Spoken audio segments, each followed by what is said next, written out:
ನಮಸ್ತೆ ವೀಕ್ಷಕರೇ, ನಮ್ಮೂರ ಶಾಲೆ ಕಾರ್ಯಕ್ರಮಕ್ಕೆ ಸ್ವಾಗತ. ನಾನು ಚೈತ್ರ ಕಲಡ್ಕ. ನಮ್ಮ ಆಧುನಿಕ ಸಮಾಜದಲ್ಲಿ ಶಿಕ್ಷಣವು ಪ್ರಮುಖ ಸಾಧನಗಳಲ್ಲಿ ಒಂದಾಗಿದೆ.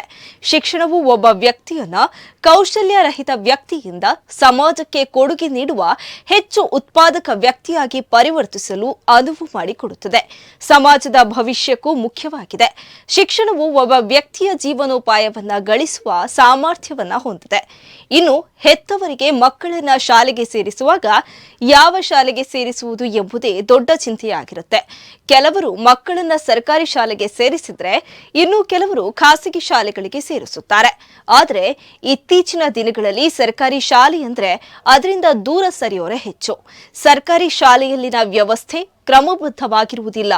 ಶಿಕ್ಷಕರ ಕೊರತೆ, ಶಾಲೆಗಳ ದುಸ್ಥಿತಿ ಇನ್ನಿತರ ಕಾರಣಗಳಿಂದ ಸರ್ಕಾರಿ ಶಾಲೆಯಿಂದ ಹೆಚ್ಚಿನ ವಿದ್ಯಾರ್ಥಿಗಳು ದೂರ ಸರಿಯುತ್ತಾರೆ.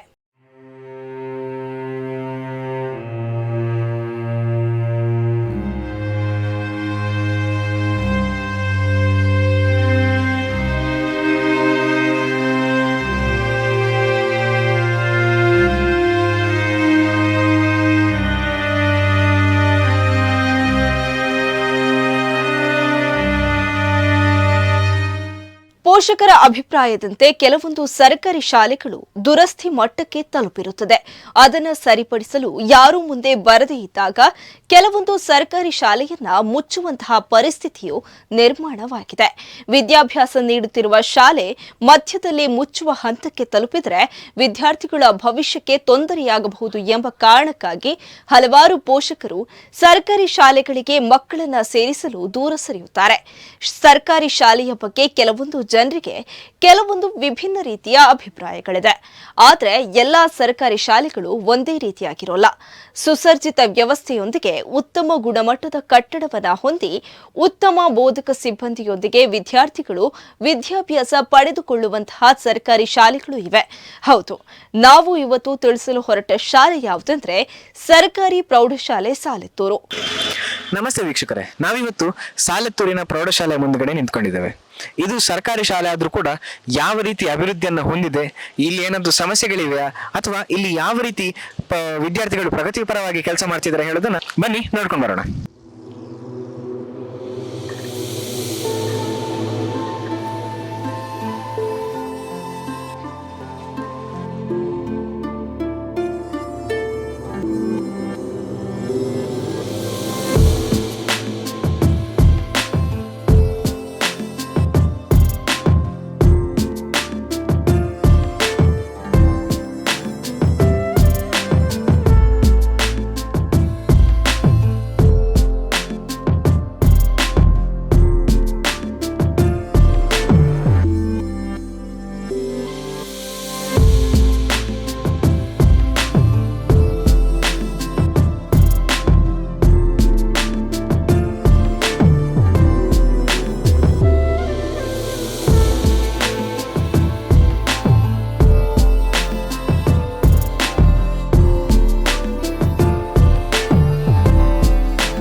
ಎದೆಯ ಹಣತೆಯಲ್ಲಿ ಅಕ್ಷರದ ದೀಪವನ್ನ ಹೊತ್ತಿಸಿ ಅಗಣಿತ ವಿದ್ಯಾರ್ಥಿಗಳ ಪಾಲಿಗೆ ಭವ್ಯ ಬೆಳಕಾಗಿದೆ ಈ ಶಾಲೆ.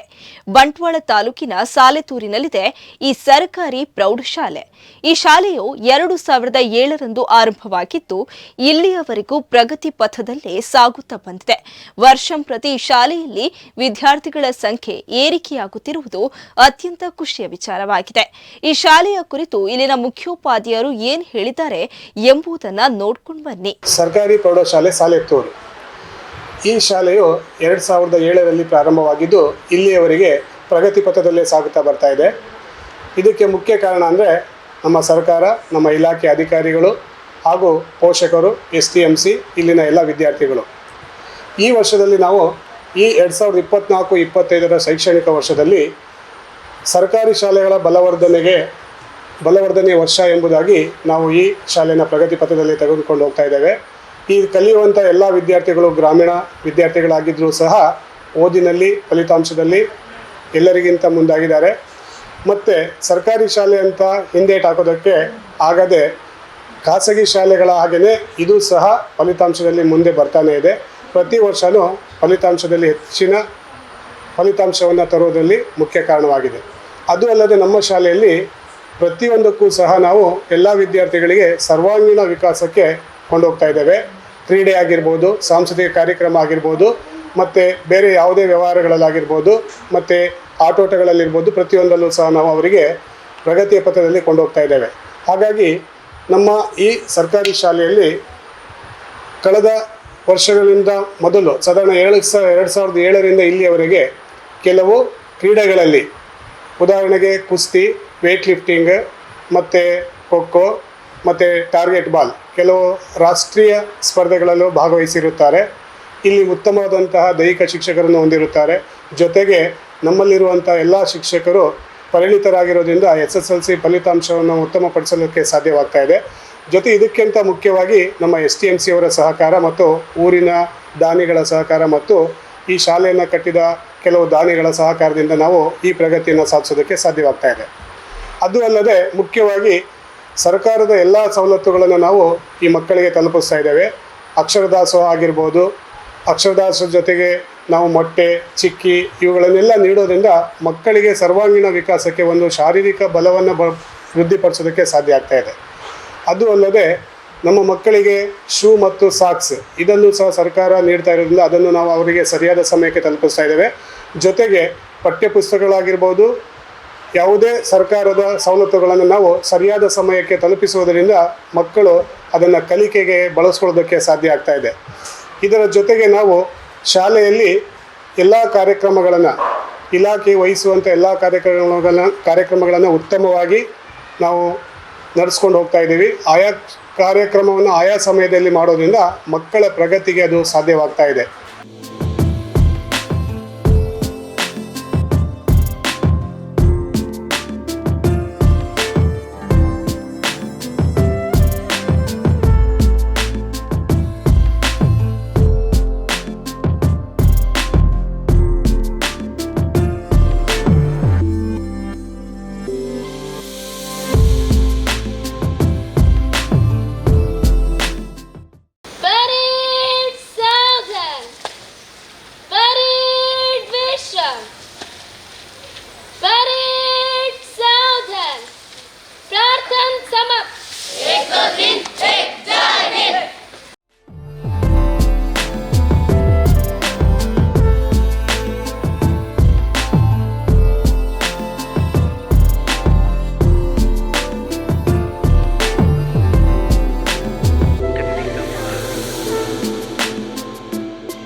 ಈ ಎಲ್ಲ ಪ್ರಗತಿಗಳನ್ನು ಸಾಧಿಸ್ತಾ ಇರೋದ್ರಿಂದ ವಿದ್ಯಾರ್ಥಿಗಳ ಸಂಖ್ಯೆ ಸಾಧಾರಣ ಹೆಚ್ಚುತ್ತಾ ಬರ್ತಾ ಇದೆ.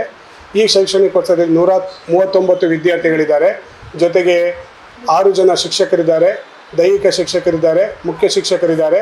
ಈ ಎಲ್ಲವನ್ನೂ ಸಹ ನಾವು ತೆಗೆದುಕೊಂಡು ಮಕ್ಕಳ ವಿದ್ಯಾಭ್ಯಾಸದ ಕಡೆ, ಸರ್ವಾಂಗೀಣ ವಿಕಾಸದ ಕಡೆ ನಾವೀಗ ಇದನ್ನು ಕೊಂಡೋಗ್ತಾ ಇದ್ದೇವೆ. ಜೊತೆಗೆ ನಮ್ಮ ಶಾಲೆಯಲ್ಲಿ ಗೋಡೆ ಬರಹಗಳನ್ನು ಮಾಡಿ ಅದರಲ್ಲಿ ಕನಿಷ್ಠ 8ರಿಂದ 10ನೇ ತರಗತಿಯ ವಿದ್ಯಾರ್ಥಿಗಳವರೆಗೂ ಸಹ ಕನಿಷ್ಠ ಗೋಡೆ ಬರಹದಲ್ಲಿ 30ರಿಂದ 35 ಅಂಕಗಳನ್ನು ನಾವೀಗ ಆಲ್ರೆಡಿ ಚಿತ್ರದ ಮುಖಾಂತರ ಬಿಡಿಸಿದ್ದೇವೆ. ಇದು ನಮ್ಮ ವಿದ್ಯಾರ್ಥಿಗಳಿಗೆ ಅತಿ ಉಪಯುಕ್ತವಾಗಿದೆ. ಹಾಗೆಯೇ ಇನ್ನೂ ಸಹ ನಮ್ಮಲ್ಲಿ ಎಲ್ಲ ವಿದ್ಯಾರ್ಥಿಗಳಿಗೆ ಉತ್ತಮವಾದ ಬೆಳವಣಿಗೆಯನ್ನಾಗೋದಕ್ಕೋಸ್ಕರ ನಾವೀಗಾಗಲೇ ಕೆಲವು ಸರ್ಕಾರದ ಎಲ್ಲ ಅಂಶಗಳನ್ನು ನಾವೀಗ ತಗೊಂಡು ಬರ್ತಾ ಇದ್ದೇವೆ. ಇಂದಿನ ದಿನಗಳಲ್ಲಿ ಶಾಲೆಗಳು ಕೇವಲ ಕಲಿಕೆಗೆ ಮಾತ್ರ ಸೀಮಿತವಲ್ಲ. ಪ್ರಸ್ತುತ ಸಮಯದಲ್ಲಿ ವಿದ್ಯಾರ್ಥಿ ಕೇವಲ ಸಾಂಪ್ರದಾಯಿಕ ಕಲಿಕೆಯನ್ನ ಹೊರತುಪಡಿಸಿ ಇತರ ವಿಷಯಗಳ ಬಗ್ಗೆ ಕಲಿಯಬೇಕು ಎಂಬುದೇ ಈ ಶಾಲೆಯ ಉದ್ದೇಶವಾಗಿದೆ. ಪಠ್ಯಕ್ರಮ ಮತ್ತು ಅವರ ಸ್ವಂತ ಆಲೋಚನೆಗಳನ್ನು ಅನುಸರಿಸುವ ಮೂಲಕ ಅವರ ಮನಸ್ಸನ್ನ ಅಭಿವೃದ್ಧಿಪಡಿಸಲು ಅವರನ್ನ ಈಗಾಗಲೇ ಪ್ರೇರೇಪಿಸಲಾಗುತ್ತಿದೆ. ಶಾಲೆಯಲ್ಲಿ ಪಠ್ಯೇತರ ಚಟುವಟಿಕೆಗಳು ವಿದ್ಯಾರ್ಥಿಗಳ ಸಮಗ್ರ ಅಭಿವೃದ್ಧಿಗೆ ಅತ್ಯಂತ ಮುಖ್ಯವಾಗಿದೆ. ಈ ಚಟುವಟಿಕೆಗಳು ವಿದ್ಯಾರ್ಥಿಗಳ ಬೌದ್ಧಿಕ, ಭಾವನಾತ್ಮಕ, ಸಾಮಾಜಿಕ, ನೈತಿಕ ಮತ್ತು ಸೌಂದರ್ಯಾತ್ಮಕ ಗುಣಗಳನ್ನು ಬೆಳೆಸಲು ಸಹಾಯ ಮಾಡುತ್ತವೆ ಹಾಗೂ ಅವರ ವ್ಯಕ್ತಿತ್ವವನ್ನು ವಿಸ್ತರಿಸುತ್ತವೆ. ವಿದ್ಯಾರ್ಥಿಗಳಲ್ಲಿ ತಂಡದ ಮನೋಭಾವ, ನಾಯಕತ್ವ ಗುಣ, ಸಮಯ ನಿರ್ವಹಣೆ ಮತ್ತು ಸಾಮಾಜಿಕ ಕೌಶಲ್ಯಗಳನ್ನು ಬೆಳೆಸುತ್ತದೆ. ಇವು ವಿದ್ಯಾರ್ಥಿಗಳಲ್ಲಿ ಆತ್ಮವಿಶ್ವಾಸವನ್ನು ಹೆಚ್ಚಿಸುತ್ತವೆ ಮತ್ತು ಅವರ ಭಾವನಾತ್ಮಕ ಸಮತೋಲನವನ್ನ ಕಾಪಾಡಲು ಸಹಾಯ ಮಾಡುತ್ತದೆ. ಈ ಶಾಲೆಯ ಮಕ್ಕಳು ಕ್ರೀಡೆ ಹಾಗೂ ವಿವಿಧ ಸಾಂಸ್ಕೃತಿಕ ಕಾರ್ಯಕ್ರಮಗಳಲ್ಲಿ ಭಾಗವಹಿಸಿ ಶಾಲೆಯ ಕೀರ್ತಿ ಪತಾಕೆಯನ್ನ ಬಾನೆತ್ತರಕ್ಕೆ ಹಾರಿಸಿದ್ದಾರೆ. ಖಾಸಗಿ ಶಾಲೆಯಲ್ಲಿ ಯಾವ ರೀತಿಯಾದ ವ್ಯವಸ್ಥೆಗಳಿರುತ್ತದೆಯೋ ಅದಕ್ಕೂ ಹೆಚ್ಚಿನ ಸುಸಜ್ಜಿತ ವ್ಯವಸ್ಥೆ ಸಾಲೆತ್ತೂರಿನ ಸರ್ಕಾರಿ ಪ್ರೌಢಶಾಲೆ ಒಳಗೊಂಡಿದೆ. ಇಲ್ಲಿ ಕಲಿಯುತ್ತಿರುವ ವಿದ್ಯಾರ್ಥಿಗಳಿಗೂ ಈ ಶಾಲೆಯ ಮೇಲೆ ಹಾಗೂ ಇಲ್ಲಿನ ಶಿಕ್ಷಕರ ಮೇಲೆ ಅಪಾರವಾದ ಗೌರವ. ಈ ಬಗ್ಗೆ ವಿದ್ಯಾರ್ಥಿಗಳು ಏನು ಹೇಳುತ್ತಾರೆ ಎಂಬುದನ್ನು ನೋಡ್ಕೊಂಡು ಬನ್ನಿ.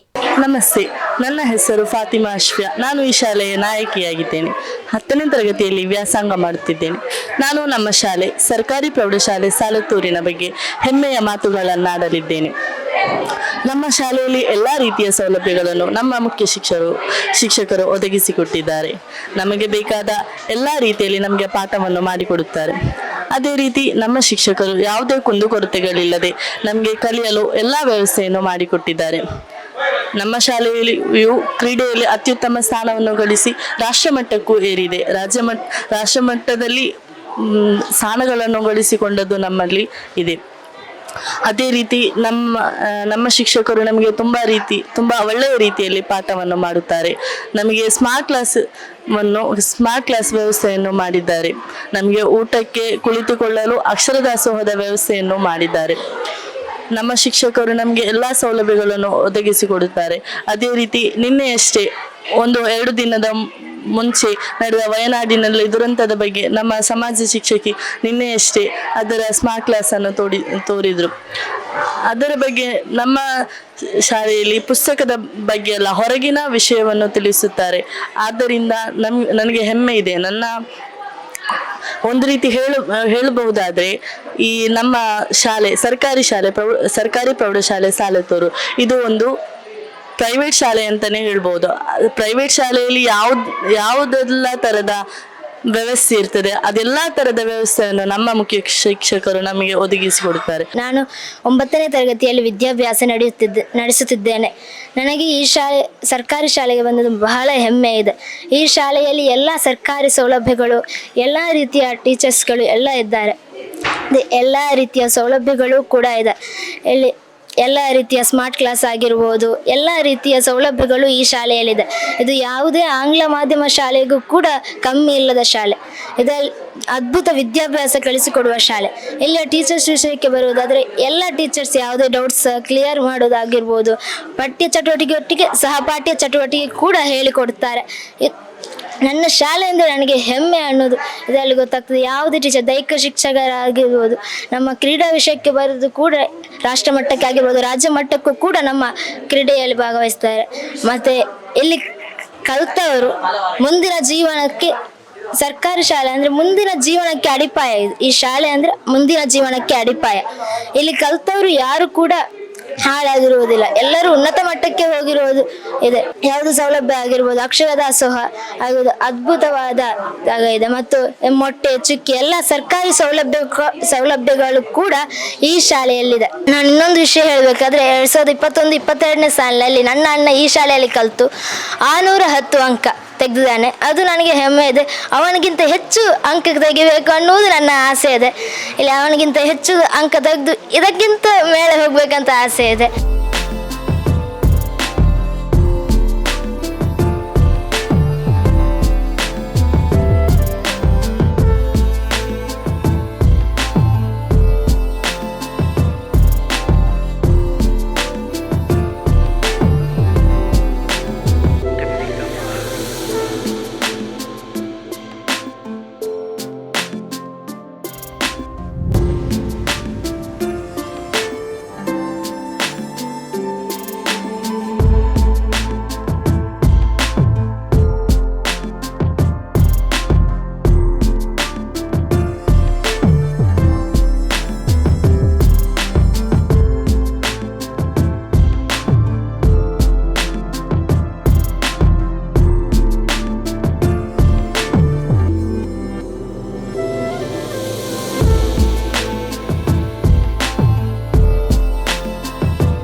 ಇಂದಿನ ಮಕ್ಕಳೇ ಮುಂದಿನ ಪ್ರಜೆಗಳು ಎಂಬ ಮಾತಿನಂತೆ ಈ ಶಾಲೆಯಲ್ಲಿ ಕಲಿತಂತಹ ಹಲವಾರು ವಿದ್ಯಾರ್ಥಿಗಳು ಇಂದು ದೊಡ್ಡ ದೊಡ್ಡ ಕೆಲಸ ಕಾರ್ಯಗಳಲ್ಲಿ ತೊಡಗಿದ್ದಾರೆ.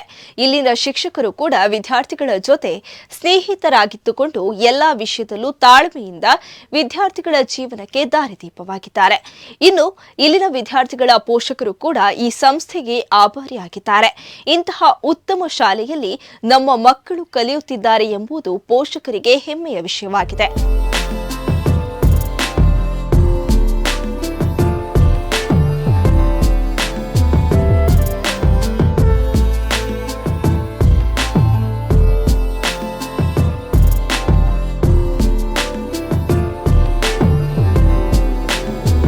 ನಾನು ಈ ಶಾಲೆಯಲ್ಲಿ 4 ವರ್ಷದಿಂದ ಕರ್ತವ್ಯದಲ್ಲಿ ಇದ್ದೇನೆ. ನಾನು ಪ್ರಾಥಮಿಕ ಶಾಲೆಯಿಂದ ಬಡ್ತಿ ಹೊಂದಿ ಪ್ರೌಢಶಾಲೆಗೆ ಬಂದಿದ್ದೇನೆ. ಹಾಗಾಗಿ ನನಗೆ ಮಕ್ಕಳ ಒಡನಾಟ ತುಂಬ ಜಾಸ್ತಿ ಇದೆ. ಮುಖ್ಯವಾಗಿ ನಾನು ಹೇಳುವುದಾದರೆ, ನಾನು 26 ವರ್ಷಗಳ ಸರ್ವೀಸನ್ನು ನಾನು ಪ್ರಾಥಮಿಕ ಶಾಲೆಯಲ್ಲಿ ಪೂರೈಸಿ ಇದೀಗ 4 ವರ್ಷದಿಂದ ನಾನು ಪ್ರೌಢಶಾಲೆಯಲ್ಲಿ ಕರ್ತವ್ಯ ನಿರ್ವಹಿಸುತ್ತಿದ್ದೇನೆ. ಮಕ್ಕಳ ಒಂದು ಬೆಳವಣಿಗೆಯನ್ನು ನಾನು ಕಂಡುಕೊಂಡದ್ದು ಏನೆಂದರೆ, ಈ ಪ್ರೌಢಶಾಲೆಯ ಮಕ್ಕಳ ಮಟ್ಟಕ್ಕೂ ಪ್ರಾಥಮಿಕ ಶಾಲೆಯ ಮಕ್ಕಳ ಮಟ್ಟಕ್ಕೂ ತುಂಬ ವ್ಯತ್ಯಾಸ ಇದೆ. ಪ್ರಾಥಮಿಕ ಶಾಲೆಯಲ್ಲಿ ಮಕ್ಕಳಿಗೆ ಸ್ವಲ್ಪ ಅನುಭವದ ಕೊರತೆ ಇದ್ದು ಅವರು ಒಂದು ಆಟ ಪಾಠದ ಕಡೆಗೆ ಹೆಚ್ಚು ಒಲವನ್ನು ತೋರಿಸ್ತಾರೆ. ಆದರೆ ಪ್ರೌಢಶಾಲೆಗೆ ಬಂದ ಈ ಮಕ್ಕಳನ್ನು ನಾನು ಗಮನಿಸಿದಾಗ ಮಕ್ಕಳಲ್ಲಿ ಒಳ್ಳೆಯ ಒಂದು ಆಲೋಚನೆಗಳಿವೆ ಮತ್ತು ಕಲಿಬೇಕೆನ್ನೋ ಒಂದು ಹುಮ್ಮಸ್ಸು ಇದೆ. ಎಸ್ಪೆಷಲಿ ನಾನು ಈ ಸಾಲೆತ್ತೂರು ಶಾಲೆಯ ಬಗ್ಗೆ ಹೇಳಬೇಕಂತ ಹೇಳಿದರೆ, ಇಲ್ಲಿಯ ಮಕ್ಕಳು ನಾನು ನನ್ನ 23 ವರ್ಷ ಸರ್ವೀಸಲ್ಲಿ ಕಂಡಂತ ಅನುಭವದ ಪ್ರಕಾರ ನಾನು ಹೇಳುವುದಾದರೆ, ಇಲ್ಲಿ ಇರುವ ಮಕ್ಕಳು ಪ್ರಬುದ್ಧ ಮಕ್ಕಳು. ಆ ನಂತರ ಇನ್ನೊಂದು ವಿಷಯ ಏನು ಹೇಳಿದರೆ, ಮಕ್ಕಳಿಗೆ ಪ್ರೀತಿಯ ಒಂದು ಅನುಭವ ಇದೆ. ನಾವು ಶಿಕ್ಷಕರು ಮತ್ತೆ ಮಕ್ಕಳು ಎನ್ನುವ ಒಂದು ಒಡನಾಟ ಈ ಶಾಲೆಯಲ್ಲಿ ತುಂಬ ಚೆನ್ನಾಗಿ ಇದೆ. ನಮ್ಮ ಮನೆ ಮಂಗಳೂರು, ನಾವು ಮಂಗಳೂರಿಂದ ದಿನಾಲು ಇಲ್ಲಿಗೆ ಬರುವುದಿದ್ರೂ ಕೂಡ ನಮ್ಗೆ ಯಾವ ಬೇಸರ ಇಲ್ಲ. ಯಾಕೆ ಹೇಳಿದ್ರೆ ನಮ್ಮ ಮಕ್ಕಳು ಆ ರೀತಿ ನಮ್ಮ ಜೊತೆ ಹೊಂದಾಣಿಕೆಯನ್ನು ಇಟ್ಟುಕೊಂಡಿದ್ದಾರೆ. ಕಲಿಕೆಯ ವಿಷಯದಲ್ಲಿ ಕೂಡ ಹಾಗೆ ಸ್ವಲ್ಪ ನಿಧಾನವಾಗಿ ಕಲಿಯುವ ಮಕ್ಕಳು ಇದ್ರೂ ಕೂಡ ಅವರಿಗೆ ನಾವು ಫೋನ್ ಮುಖಾಂತರ ಎಲ್ಲ ವಿಚಾರಿಸಿ ಅವರ ಪೋಷಕರ ಜೊತೆ ವಿಚಾರಿಸುವಾಗ ಪೋಷಕರು ನಮಗೆ ತುಂಬಾ ಸಪೋರ್ಟ್ ಮಾಡ್ತಾರೆ. ಇನ್ನು ಈ ಶಾಲೆಯಲ್ಲಿ ವ್ಯವಸ್ಥೆಯ ಬಗ್ಗೆ ಹೇಳುವುದಾದರೆ, ಸುವ್ಯವಸ್ಥಿತವಾದ ಒಂದು ಸರ್ಕಾರಿ ಶಾಲೆ, ಯಾವುದಕ್ಕೂ ಇಲ್ಲಿ ಕೊರತೆ ಇಲ್ಲ.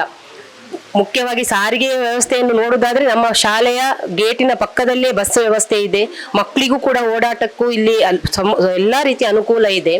ಅದೇ ರೀತಿ ಇಲ್ಲಿ ವ್ಯವಸ್ಥೆಯನ್ನು ನಾನು ಹೇಳುವುದಾದರೆ, ನಮಗೆ ಬೇಕಾದ TLM ಇರ್ಬೋದು ಅಥವಾ ಸ್ಮಾರ್ಟ್ ಕ್ಲಾಸ್ ಇರ್ಬೋದು, ನಮ್ಮ ಮುಖ್ಯ ಶಿಕ್ಷಕರು ಯಾವುದು ನಮಗೆ ಬೇಕು ಅಂತ ನಾವು ಬಯಸ್ತೇವೋ ಆ ವ್ಯವಸ್ಥೆಯನ್ನು ದಾನಿಗಳಿಂದ ಆಗಿರ್ಬೋದು ಅಥವಾ ಇಲಾಖೆಯಿಂದ ಆಗಿರಬಹುದು ಅಥವಾ ಯಾವುದೇ ಅಧಿಕಾರಿಗಳ ಮೂಲಕ ಮನವಿಯನ್ನು ಸಲ್ಲಿಸಿ ನಮ್ಮ ಶಾಲೆಗೆ ಒದಗಿಸಿಕೊಟ್ಟಿದ್ದಾರೆ. ನಾನು ಆ ರೀತಿ ಅದಕ್ಕಾಗಿ ನಾನು ನನ್ನ ಮುಖ್ಯ ಶಿಕ್ಷಕರಿಗೆ ನಾನು ಚಿರಋಣಿಯಾಗಿದ್ದೇನೆ.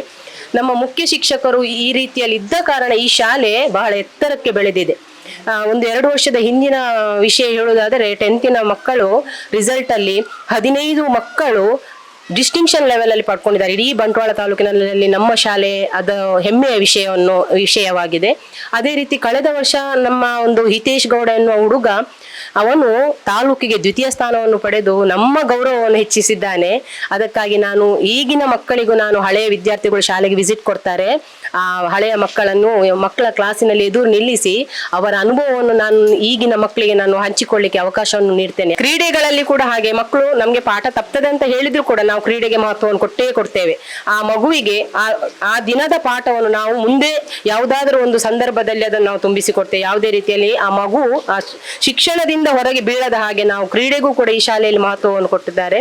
ಹಾಗಾಗಿ ನನಗೆ ನನ್ನ ಶಾಲೆಯ ಬಗ್ಗೆ ತುಂಬಾ ಹೆಮ್ಮೆ ಇದೆ. ಇನ್ನು ನನಗೆ ಒಂದು 8 ವರ್ಷ ಸರ್ವಿಸ್ ಇದೆ. ಆದರೆ ದೇವರ ಆರೋಗ್ಯವನ್ನು ಕೊಟ್ಟರೆ ನಾನು ಇದೇ ಶಾಲೆಯಲ್ಲಿ ನಾನು ವಿದಾಯವನ್ನು ಬಯಸ್ತೇನೆ. ಹಾಗಾಗಿ ನಾನು ನನ್ನ ಮುಖ್ಯ ಶಿಕ್ಷಕರಿಗೆ, ನನ್ನ ಶಿಕ್ಷಕ ವೃಂದದವರಿಗೆ ಹಾಗೂ ನನ್ನ ಪ್ರೀತಿಯ ವಿದ್ಯಾರ್ಥಿನಿಯರಿಗೆ ವಂದನೆಗಳನ್ನು ಸಲ್ಲಿಸ್ತೇನೆ.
ಇಂತಹ ಸರ್ಕಾರಿ ಶಾಲೆಗಳು ಉಳಿಯಬೇಕು, ಸರ್ಕಾರಿ ಶಾಲೆಯಲ್ಲಿ ಕಲಿಯುವ ಮಕ್ಕಳ ಸಂಖ್ಯೆ ಹೆಚ್ಚಾಗಬೇಕು, ಎಲ್ಲ ಸವಲತ್ತುಗಳನ್ನು ಸರ್ಕಾರ ಸರ್ಕಾರಿ ಶಾಲೆಗಳಿಗೆ ನೀಡಬೇಕೆಂಬುದೇ ನಮ್ಮ ಆಶಯ. ಮುಂದಿನ ಕಾರ್ಯಕ್ರಮದಲ್ಲಿ ಸಿಗೋಣ. ಅಲ್ಲಿವರೆಗೂ ನೋಡ್ತಾ ಇರಿ ಅಭಿಮತ ಟಿವಿ. ಇದು ಜನಮನದ ನಾಡಿಮಿಡಿತ. ನಮಸ್ಕಾರ.